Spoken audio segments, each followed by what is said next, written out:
প্রধানমন্ত্রী শেখ হাসিনা বলেছেন, কোনো বন্ধু রাষ্ট্র প্রকল্প প্রস্তাব দিলেই বাংলাদেশ তা গ্রহণ করবে না, বরং দেশ যে প্রস্তাবে লাভবান হবে সেটাই গ্রহণ করা হবে। মঙ্গলবার সকালে গণভবনে প্রধানমন্ত্রীর ভারত সফর পরবর্তী সংবাদ সম্মেলনে একথা বলেন তিনি।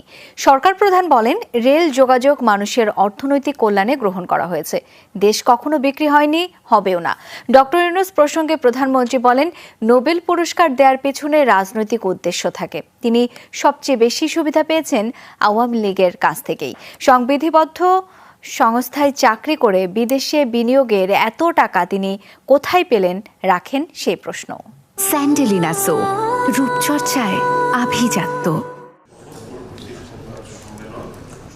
15 দিনের মধ্যে দ্বিতীয়বারের মতো প্রধানমন্ত্রী শেখ হাসিনার ভারত সফরে 10টি সমঝোতা স্মারক সই হয় দুদেশের মধ্যে।